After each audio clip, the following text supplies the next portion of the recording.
Grinding 24/7 doesn't mean you are winning. So many entrepreneurs and high performers stay busy, but never actually move forward. So in this episode, I'm going to share with you some tips, 3 specifically, that are going to help you. If you find that you work long hours, you put an effort in, but you can't understand why, that you're not moving forward. And I'm also going to share with you, following on the theme of the last 4 episodes, 3 pieces of lazy and bad advice that I fell victim to that I don't believe is really helpful. And there's zero judgment on some of the things I'm going to share, because probably like you, there are some days when some of these bad habits and bad tips creep in because you forget the basics of what really helps optimize your energy, focus, and output and productivity. Especially if you love working hard, you love what you do, it's very easy to forget some fundamental principles that can definitely help optimize productivity. Because the truth is, we've only got 168 hours in a week, minus sleep, minus family time, minus training time to get shit done. And there's some people who optimize that remaining time optimally and progress faster. And I've seen it over and over again with clients and myself. And then there's some people who work hard but not smart, but more specifically, don't manage their energy optimally. And energy can come in a few different forms. You've got mental energy, physical energy, and you've got emotional energy. And how well you manage these 3 forms of energy is going to play a large factor in how much you get done and how effective you are with the things you need to get done. So what are 3 bad tips? Work all day. Of course, there's context to this and what that means to certain people, but if all you do is work all day without pit stop, your energy will tank. Your decision making will suffer. And I've been there. Not taking a break, foot to the floor, not standing up, not moving. Things just take longer, you procrastinate. And you certainly don't end the day or a week with a strong sense of accomplishment. Second one is always be available. If you have no boundaries and you're saying yes to everything, there is absolutely no way we can be focusing with 100% intent on the things that shift the needle within your business. It's impossible. It kills deep work. Multitasking, more often than not, doesn't work. It doesn't shift the needle. And I've done this, still fall victim to this sometimes when, again, you just forget the basics. But if you're always available, certainly as a business owner, to everyone and every task that comes in, we'll nearly finish tasks. There'll be too many open loops. There'll be too many things that, when it comes to projects and stuff, that we just don't quite follow through with. And I've been there so many times. That leads me on to my third point, which is bad advice, and I've just covered it, which is multitasking constantly. It guarantees mediocrity, and if you're not seeing things through fully, you can often end a day in a week feeling like you've worked hard, but then look back and thought, what have I actually finished? And what results have I actually created? All right. So just to summarize, bad advice: work non-stop all day, always be available, and multitask. It's horrendous when you're looking at trying to optimize productivity and focus. So what are better solutions that I've used, learnt from mentors and very successful business owners who seem to have their shit together a lot more, seem to still consistently get sessions in, have time for family, but still grow business, have deep work blocks, whether it's 60 minutes, 90 minutes, or 25 minutes. I know there's different productivity theories and there's no right or wrong here, but Whether you work for 25-minute work blocks, 60 minutes or 90 minutes or longer, which I wouldn't generally advise without having a pit stop.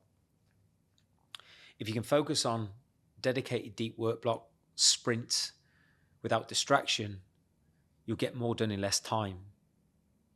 What you'll get done in that one work block often is more than some people will get done the whole day, just because you've removed all distractions. For example, put your phone on airplane mode, get in an environment that you know in relation to that task is going to help you focus on that given task. Like, for example, depending on what I'm doing, I'll put myself in a different environment. If I'm creating content, I'll be in a different environment. If I'm writing content, I'll be in a different environment. If I'm taking a call, a business call, I'll put myself in a different environment. Just because I know my energy and focus is going to be different depending on what I'm doing. So often you can have, or 5 people could have the same task, but the person who's going to get that task done is the one that's going to do this without distraction and with deliberate intent and focus, and in an environment that is going to be helpful towards their mental, physical, and emotional energy and shift the needle. Secondly, and I know there's lots of quotes around this one, prioritize energy first. Tackle your hardest task when you're at your sharpest. Now, for many people, that's in the morning. That's certainly the case for me. I'm at my absolute sharpest first thing in the morning, or certainly before 12 p.m. and certainly before 3 p.m. So if you've got a really hard task that requires complete focus, get that done as early as possible. Eat the biggest frog first. I think it's a quote from Mark Twain. If I'm trying to do a dedicated focused task that really requires bandwidth, focus, creativity, me doing that late in the evening is an absolute car crash. What might take me an hour in the morning would take me 4 or 5 hours later on, because I just struggle to focus at that time. And that might be different for you. You might be a PMer. Very rarely come across them, to be honest, when it comes to the business owners we've coached and I'm fortunate enough to have as mentors. But prioritize your hardest task when your energy is at its absolute sharpest. You'll just get so much more done in less time. Lastly, decision management. I've learned the hard way with this so many times. Tripped myself up over a task that I just simply could have delegated or thought who, not how.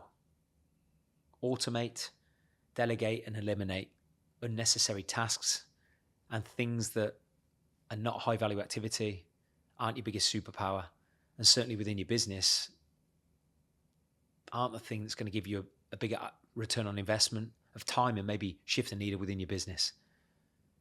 Know who you are and who you need, and just what's the difference that will make. I'm no business guru by any means, very much still a growing business, but the quicker I've tried to automate something, delegate or eliminate, if something has took me too long or isn't a skill set of mine, whenever I've automated, eliminated or delegated, it's made a massive difference and frees up more time to focus on the things that I'm better at and are better for the business and more value, not just for me, but maybe for my team. Okay, just to recap then, focus on deep work blocks, whether that's 25 minutes, 60 minutes or 90 minutes, depending on how long you like to work or can focus without picking up your pen, picking up your phone.